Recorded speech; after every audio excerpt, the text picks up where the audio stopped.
भक्त बहादुर कैसे कि जाना जाने अरे मैया अब सीतियों ना डोले रे कि ताहिर बनवाना कि मैया मोरी अरली होली बसड़वा हो कि ताहिर बनवाना। आज ए बाबा के आशीर्वाद बा, माई के आशीर्वाद बा, जे हमने के इतना सुंदर सुंदर लोग के बीच में खड़ा बनी जा। चली चालू करे के कि जाना जाने है मैया अब सीतियों ना डोले रे कि ताहिर बनवाना कि मैया मोरी अरली होली बसड़वा हो कि ताहिर बनवाना।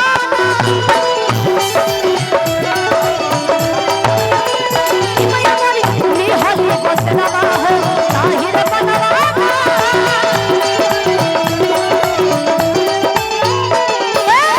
जाना जाने है मैया, जाना जाने है मैया, सीतियों ना डोले रे ताहिर बन। एक सेकंड भक्त गल बड़े माई के दरबार में कहा था कैसे कि माथे पर मुकुटवा शोभे आज कान कुंडलवा कि तीरिया धनुषिया माई के कि शोभे तालावरवा। गोलू भैया भी आने हमारा आवाज भारी हो गल। हम तो ऐसे ही नहीं कनी के जाके हो जा, खाली हाजिरी लगा देम तो हम चल जाई।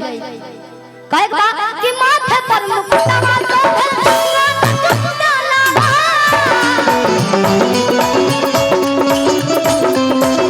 तीरिया धनुषिया माई के शोभे तालावरवा।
जख्मी भैया, संतोष भैया, रवि भैया की तरफ से है ढेर सारा आशीर्वाद। गोलू राम बाबू भैया की तरफ से, चंदन भैया की तरफ से, गोलू भैया की तरफ से, जब कलाकार की तरफ से है पैसा मिले लगा राम बाबू भैया, मैं पैसा लुटा देने बहुत बहुत धन्यवाद। कि मैया मोरी ली हो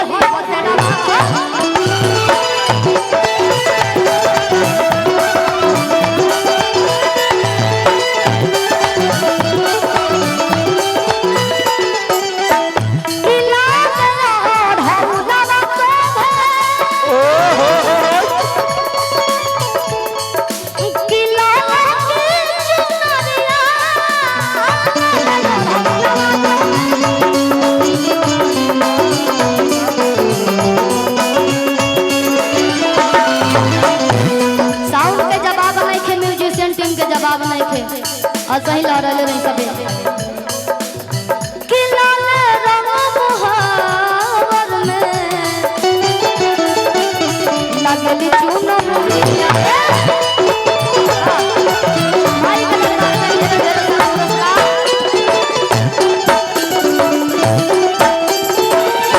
ढेर सारा